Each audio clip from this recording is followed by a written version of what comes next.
Mula Atimonan, Quezon, dumayo kami ng Real hanggang Infanta upang masubukan ang mga fishing spot ng mga iniidolo kong content creator na angler na nagmula sa bayan ng Infanta. Walang iba kundi si Dalaga Ganda na yan.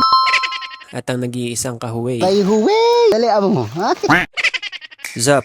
Ako nga pala si Les. Tara, samahan niyo ako sa bawat journey ng mga trip ko sa buhay. Naniniwala ako na we only live once, kaya gawin nating special at memorable ang ating bawat araw. Ano? G? G!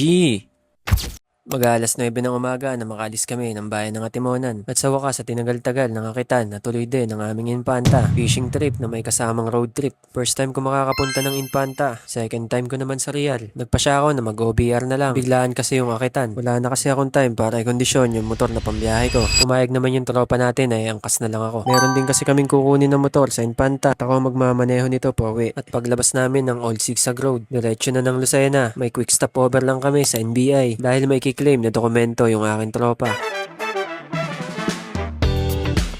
Pagkatapos ng stopover namin sa Grand Terminal, bakbakan na ulit para mas smooth ang biyahe. Lumigo kami dito sa bypass ng Tayabas. Diretso na papuntang Lucban. Solid din kasi dumaan dito, napakaganda ng mga tanawin. Bukod pa doon, walang traffic dito, hindi katulad pagdadaan ka sa bayan. Maganda yung panahon nang bumiyahe tayo, sayang nga lang at hindi nagpakita ang Mount Banahaw. Medyo maulap kasi. Sa punto na to, nagtatanungan na kung saan kami kakain. Wala pa kasi sa amin, nag-aalmusal. Dalawang motor pala kami bumiyahe, bali 3 katao kami. Siya pala yung tutuloyan namin. Nang makalabas kami ng bypass ng Tayabas, pagdesisyonan ng lahat na sa ma-exit na lang ng Lucban Bypass Road kami kakain. Sa puntong to, papasok pa lang kami ng Lucban Bypass Road pero talaga nakakagutom na.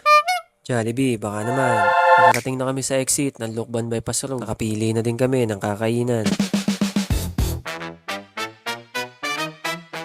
Fast forward, pagsangan Laguna na. Medyo sumama ang panahon pagdaan namin ng Luciana, Laguna. Pagdaan namin ng Lumban, plenano na namin magpagasolina pagdating ng Siniluan. Sa punto na to, medyo tinatamaan na talaga ako ng antok dito. Ang dami ko kasing nakain. Medyo kulang din ako sa tulog. Alas 12 na ng tanghali ito. Sobrang init ng tumatama na hangin. Kaya sobrang nakakaantok talaga. Touchdown, Pami, Laguna. Medyo nawala yung anto ko nang makita ko tong motor na to. Grabe yung tindig. Sa internet ko lang nakikita to. Di ko akalain na may encounter ko pala to sa biyahe namin na to. Sinusulit na namin ang pahinga dito dahil sigurado magiging matagtag ang mga susunod namin daraanan. Grabe naman kasi talaga ang mga lubak dito. Sa susunod na video, papasukin namin ang bahay ng Suna.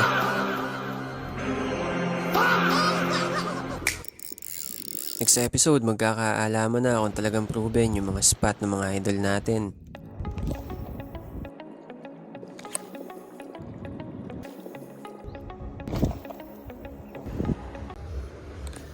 O baka naman masiro tayo at mapatumbling na lang tayo pa uwi. See you next episode. Peace out.